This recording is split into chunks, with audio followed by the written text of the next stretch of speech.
My father enjoyed that, Zakir Bhai. He enjoyed it the most. Watch now your statements. He's coming now. He's coming back. Okay, he's coming. Please. Watch his words. I'm always prepared. I'm always prepared when I quote scriptures. Therefore, it's not on the table, it's inside. I wasn't supposed to quote unless compared otherwise. Now they're compelling me to answer. Therefore, I kept it behind. Otherwise, my books are in the front always. They're compelling me to reply, therefore I'm replying. It's within the rules of the debate. I haven't completed it. G-H-I. What word? Christian? Christian. Christian. Hindu Christian.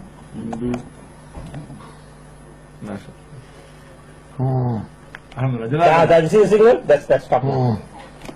Right, now you read it out in properly. Zakir, my son, I am proud of you.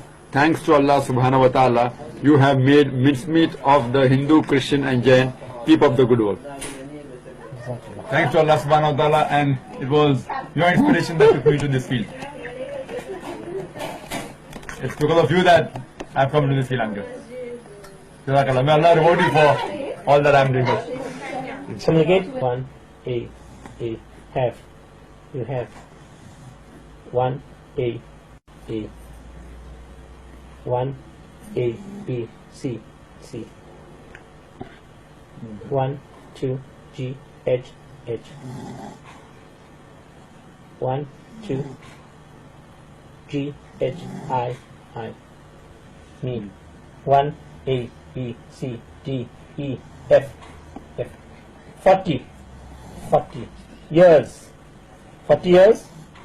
40 years. 1, that's it. Read it, what it says.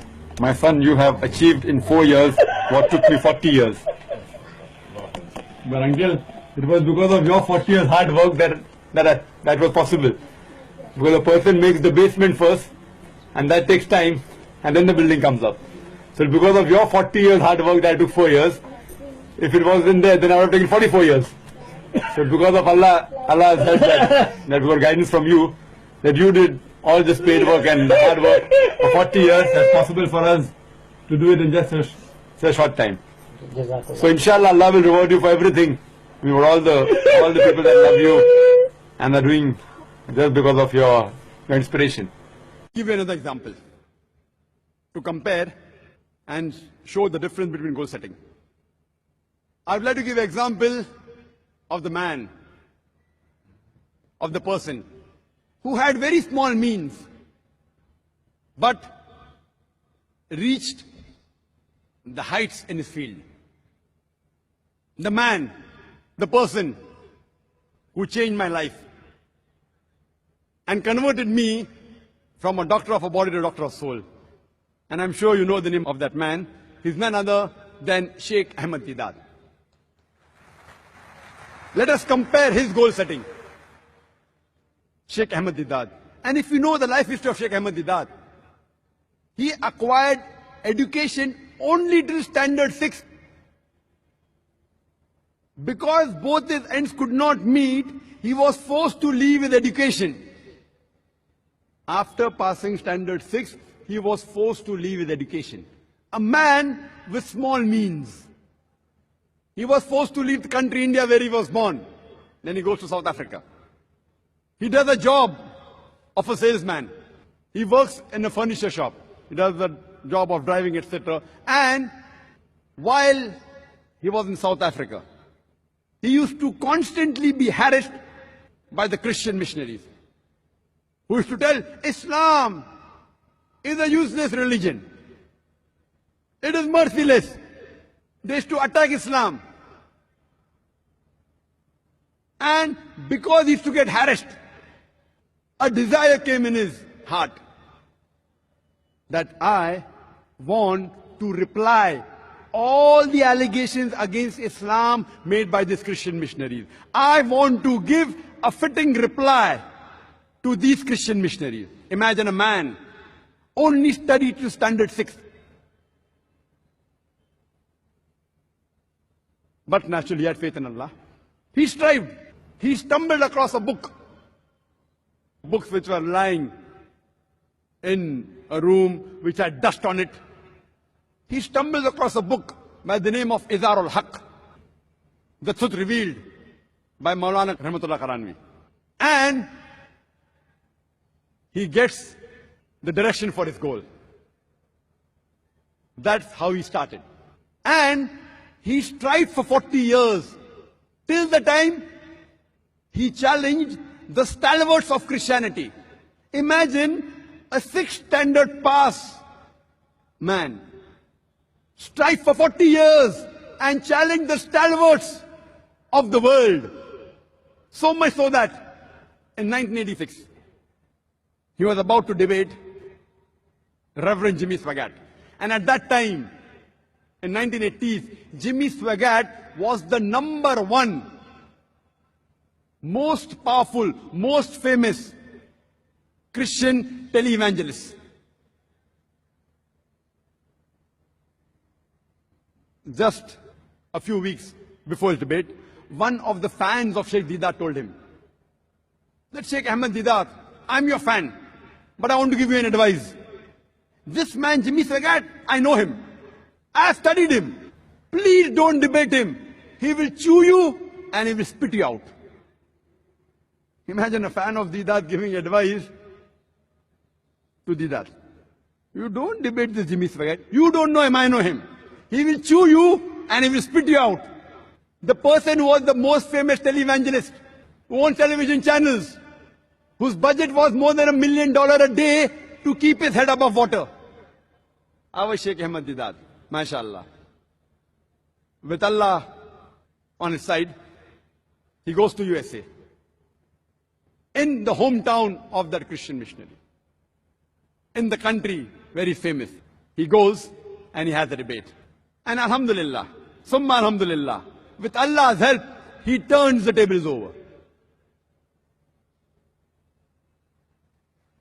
Imagine a man of small means, not even past school, leave aside being a graduate, challenges the stalwarts of Christianity, so much so that he became the biggest stumbling block for the Christianity of the world, for the Christian missionaries. One man alone, Sheikh Ahmed Diddat, with the help of Allah subhanahu wa ta'ala, he challenged the whole of Christianity.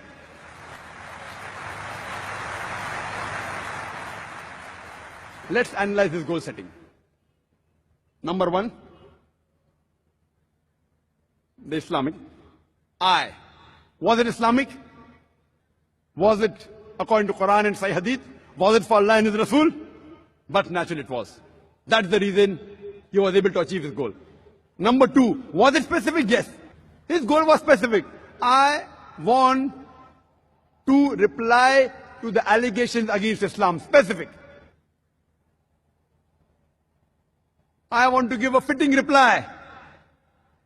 Remove the misconceptions about Islam that is there in the minds of the non-Muslim. Number 3, was it lucrative? Was it profitable? He wanted profit in Akhirah. And inshallah, Allah will grant him Jannah, inshallah. But besides being profitable in the Akhirah, it even profited him here. You know, a number 6 standard pass man, in 1986, he gets the biggest award in the Muslim world. He is awarded the King Faisal Award for service in humanity. A 6th standard man. He didn't do for the award. Maybe he got $200,000. He didn't do it for that. Maybe for the gold King Faisal Award. He didn't do it for that. He did for Allah and His Rasul. Allah profits him in Akhirah and even in this world. Lucrative. Was it apt? Was it appropriate? Very apt. At the right time. His style, everything at that time. When the Christian missionaries were hammering the Muslims, our morale was at the lowest.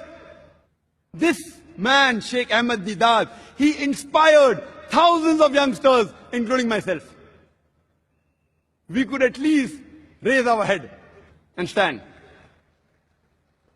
Apt. Was it measurable? Yes. What did he do? He collected the books of Christianity, the Christian missionaries who wrote against Islam. You know, John Gilchrist, all these books, Jimmy Swaggart, and started replying. When they attacked the Quran and Islam, he replied and he studied their scripture, Bible, used the verse of the Quran and implemented on them, and he found results measurable. What was his intention? His intention wasn't to become famous. His intention wasn't to win the King Faisal Award. His intention was to please Allah and His Rasul. See, was he consistent? Yes, he was. Imagine, he struggled and strived for 40 years. And if you know his history, his office was a small, dungy place. And he tells us that even to print a black and white pamphlet, 1,000 quantity, they used to have a meeting. Let's have a meeting. Can we print 1,000 quantity of a black and white pamphlet? MashaAllah. Consistent, kept on striving, till he reached his goal.